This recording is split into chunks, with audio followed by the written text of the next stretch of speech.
السلام علیکم ورحمۃ اللہ وبرکاتہ۔ اعوذ باللہ من الشیطان الرجیم، بسم اللہ الرحمن الرحیم۔ خلق السماوات والارض بالحق تعالی عما یشرکون، خلق الانسان من نطفۃ فاذا هو خصیم مبین۔ وہی وہ اللہ تبارک و تعالی ہے، اس نے آسمان اور زمین حق کے ساتھ پیدا فرمائے، اور وہ ان تمام چیزوں سے باتوں سے برتر اور اعلیٰ ہے جنہیں وہ شریک ٹھہراتے ہیں۔ اس نے انسان کو نطفے سے تخلیق فرمایا تو انسان یکایک کھلا جھگڑالو ہو گیا۔ محترم سامعین کرام، سورۃ النحل سورہ نمبر 16 اور اسی سورت سے بھی آپ کے سامنے آیت نمبر 3 اور 4 یہ دو آیتیں آپ کے سامنے تلاوت کی گئیں بفضل اللہ، باذن اللہ، بتوفیق اللہ۔ دونوں آیتوں کا ترجمہ بھی آپ کی خدمت میں پیش کیا گیا۔ سامعین کرام، ہم نے اس سے پہلے بتلایا ہے کہ یہ جو سورت کریمہ ہے سورۃ النحل، یہ مکے میں نازل ہوئی مکی سورتوں میں سے ایک سورت ہے، اور اس کے اندر جو باتیں بتلائی گئی ہیں وہ مکہ والوں کو مخاطب فرما کر کے بتلائی گئی ہیں، اور ان باتوں کے اندر، ان آیتوں کے اندر زیادہ تر توحید کا ذکر ہے، نبی صلی اللہ علیہ وسلم کی رسالت کا ذکر ہے، اور آخرت کا ذکر ہے۔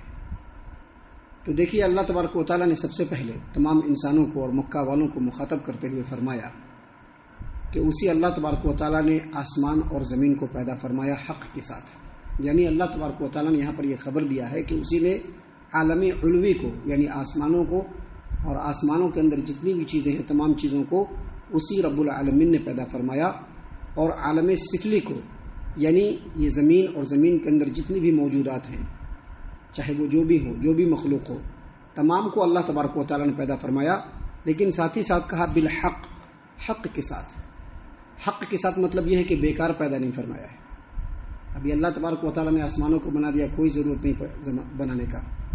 آسمانوں کے اندر سورج چاند ستارے اگا دیے، کوئی ضرورت نہیں ہے۔ اتنے سارے فرشتوں کو اللہ نے پیدا فرمایا، کوئی ضرورت نہیں تھی اس کو پیدا کرنے کی۔ یہ زمین اللہ تبارک و تعالیٰ نے بچھا دیا، کوئی ضرورت نہیں ہے، لیکن اللہ تبارک و تعالیٰ نے آسمانوں کو پیدا فرمایا، آسمانوں کے اندر جتنی چیزیں موجود ہیں تمام چیزوں کو پیدا فرمایا، پورے زمین کو اللہ تبارک و تعالیٰ نے پیدا فرمایا۔ زمین کے اندر جتنی بھی موجودات ہیں، جتنی بھی مخلوقات ہیں، تمام کو اللہ نے حق کے ساتھ پیدا فرمایا۔ اس کا مطلب دو ہے، دو مطلب ہے اس کا۔ اس آیت کریمہ کی تفسیر میں دو باتیں کہی گئی ہیں۔ پہلی بات یہ کہ ان تمام چیزوں کو اللہ تبارک و تعالیٰ نے جو پیدا فرمایا ہے عبث اور بیکار نہیں، بلکہ ان تمام چیزوں کو اللہ تبارک و تعالیٰ نے انسانوں کی خدمت کے لیے پیدا فرمایا ہے۔ آسمان ہے، آسمان کے اندر ستارے ہیں، سورج ہے، چاند ہے، ان تمام کو اللہ تبارک و تعالیٰ نے انسانوں کی خدمت کے لیے، انسانوں کے لیے معمور کر دیا، تسخیر کر دیا، تابع فرما دیا اللہ تعالیٰ نے۔ یہ پوری زمین اللہ تبارک و تعالیٰ نے پیدا فرمایا، اس کے اندر مختلف چیزوں کو اللہ نے جو پیدا کیا، یہ تمام کے تمام انسانوں کے لیے۔ اللہ نے خود قرآن کریم میں اس چیز کو واضح فرمایا ہے کہ زمین کے اندر اور زمین آسمان کے اندر جتنی بھی چیزیں ہیں تمام چیزوں کو اللہ تبارک و تعالیٰ نے انسانوں کے لیے، تمہارے لیے پیدا کیا ہے۔ کیوں پیدا کیا ہے؟ تاکہ تم ان چیزوں سے فائدہ اٹھاؤ۔ تو حق کے ساتھ پیدا فرمایا، کیا مطلب؟ ان چیزوں کو اللہ تبارک و تعالیٰ نے بیکار پیدا نہیں فرمایا ہے، بلکہ اس لیے پیدا فرمایا ہے کہ انسان یہ سمجھے کہ ان تمام چیزوں کو پیدا کرنے والا تنہا اللہ تبارک و تعالیٰ ہے، لہذا انسان کی جو زندگی ہے یہ بے راہ رو نہیں ہونی چاہیے، اللہ کے حکم کے تابع ہونا چاہیے۔ ابھی انسان یہ سمجھے کہ ہم پیدا ہو گئے ہیں، ہمارا کام ہے مٹر گشتی کر لینا، یہاں پر ہمارا کام ہے مست کما لینا، کھا لینا، ہمارا کام ہے کہ ہم جو من میں آئے وہ کر لینا، اور اس کے بعد مر جائیں گے، مٹی میں سڑ گل جائیں گے۔ یہ نہیں ہے، بلکہ اللہ تبارک و تعالیٰ نے ان تمام چیزوں کو انسانوں کی خدمت میں لگایا ہے۔ اس کے پیچھے مقصد یہ ہے کہ انسان اپنے ارادے اور اختیار کو اللہ تبارک و تعالیٰ کے تابع اور فرما بردار کرے، اللہ تبارک و تعالیٰ کے بتائے ہوئے طریقے کے مطابق چلے۔ ایسی باتیں اللہ تبارک و تعالیٰ نے قرآن کریم میں ایک مقام پہ نہیں، مختلف مقام پہ بیان فرمایا، اور ہم لوگوں نے بھی برابر سنا ہے۔ یہ اور بات ہے کہ ہم لوگوں نے اس کو سنا اور سن کر کے اس کو انسنا کر دیا۔ اللہ تبارک و تعالیٰ نے ان باتوں کو تنہا یہاں پہ نہیں بیان فرمایا ہے، بلکہ قرآن کریم کے مختلف مقامات پہ بیان کیا ہے کہ ان تمام چیزوں کو اللہ نے انسانوں کے لیے پیدا فرمایا ہے، اور اس کا مقصد یہ ہے کہ انسان یہ سمجھے کہ ان تمام چیزوں کو پیدا کرنے کا مقصد یہ ہے کہ انسان اللہ کا فرما بردار بنے، اللہ کی ہی عبادت کرے اور اللہ کے علاوہ کسی کے سامنے نہ جھکے. لیکن انسان جھکتا ہے، انسان مٹی اور پتھر کے بتوں کے سامنے بھی جھکتا ہے، انسان قبر کے پاس بھی جا کر کے جھکتا ہے، انسان اپنے نفس کے آگے بھی جھکتا ہے، انسان لوگوں کے سامنے بھی جھکتا ہے. نہیں جھکتا ہے تو صرف اللہ تبارک و تعالیٰ کے حکم کے آگے نہیں جھکتا ہے. یہ ساری چیزیں ایسی ہیں کہ جو ہم خود اپنے آپ کو سوچ کر کے جج کر سکتے ہیں. بتانے کی ضرورت نہیں، بتایا اس لیے جا رہا ہے تاکہ آنکھ کھل جائے، بتایا اس لیے جا رہا ہے تاکہ آنکھ کھل جائے، ہم لوگ سمجھ لیں کہ ہم کیا کر رہے ہیں، ہمارا حساب کتاب کیا ہے. اسی لیے اللہ تبارک و تعالیٰ نے قرآن کریم سورۃ النجم آیت نمبر 31 میں بیان فرمایا لیجزی الذین اساءوا بما عملوا ویجزی الذین احسنوا بالحسنى. اللہ تبارک و تعالیٰ نے انسانوں کو پیدا فرمایا اور زمین میں بسایا اور انسانوں کے لیے تمام چیزوں کو پیدا فرمایا. کیوں؟ تاکہ جو آدمی برا عمل کرے گا، یعنی اللہ تبارک و تعالیٰ کے حکموں کی خلاف ورزی کرے گا، آخر میں ہم نے کل بتلایا تھا کہ اللہ تبارک و تعالیٰ کا عذاب دنیا میں آئے نہ آئے، یعنی آخرت میں جو ہے اللہ کا عذاب بالکل ڈیفینٹ ہے. جو بھی اللہ کے حکم کی خلاف ورزی کرنے والے ہیں ان کے لیے اللہ کا عذاب بالکل ڈیفینٹ ہے، ہو کر کے رہے گا، بچنے والے نہیں ہیں. تو اللہ تبارک و تعالیٰ نے اسی چیز کو یہاں پر بیان فرمایا کہ اللہ جو برے اعمال انجام دیں گے اس کو برا بدلہ ملے گا ان لوگوں کو، اور جو نیک اعمال انجام دیں گے ان کو اللہ تبارک و تعالیٰ بہترین بدلہ سے سرفراز فرمائے گا. ایک مطلب یہ ہے کہ اللہ تبارک و تعالیٰ نے آسمانوں اور زمین کو حق کے ساتھ پیدا فرمایا، اور دوسرا مطلب یہ ہے کہ جب ان تمام چیزوں کو پیدا کرنے والا صرف اللہ تبارک و تعالیٰ ہے تو پھر اللہ کے ساتھ مٹی اور پتھر کے بتوں کو ہم کیوں پکاریں گے؟ مکہ والے دیوی دیوتاؤں کو پکارا کرتے تھے، لات و منات اور حبل کو پکارا کرتے تھے، سمجھتے تھے کہ یہ ہماری بگڑی بنانے والے ہیں. مکہ والے ایسا سمجھتے تھے. آج مکہ والے کو گزرے ہوئے زمانہ ہو چکا ہے، غیروں کو چھوڑ دیے مسلمانوں میں بھی بہت سارے لوگ ہیں جو سمجھتے ہیں کہ خواجہ اجمیری جو ہے ہمارے لیے بہت کچھ کر سکتے ہیں. وہ سمجھتے ہیں کہ خواجہ نظام الدین چشتی جو ہے وہ ہماری بگڑی بنا سکتے ہیں. وہ سمجھتے ہیں کہ غوث الاعظم ہمارا بیڑا پار لگا سکتے ہیں. تو اللہ نے فرمایا کہ تمام چیزوں کو پیدا کرنے والا بلا شرکت غیر اللہ تبارک و تعالیٰ ہے، تو پھر اللہ تبارک و تعالیٰ کی ہی تنہا عبادت کی جائے گی، اللہ کے ساتھ کسی کو شریک نہیں ٹھہرایا جائے گا. اسی لیے آیت کریمہ کے اگلے ٹکڑے میں اللہ تبارک و تعالیٰ نے فرمایا تعالی عما یشرکون، جن چیزوں کو وہ اللہ کے ساتھ شریک ٹھہرا رہے ہیں اللہ تبارک و تعالیٰ اس سے بہت اعلیٰ ہے، بہت برتر ہے، وہ چیزیں تو اللہ کے برابری میں کبھی آ بھی نہیں سکتی.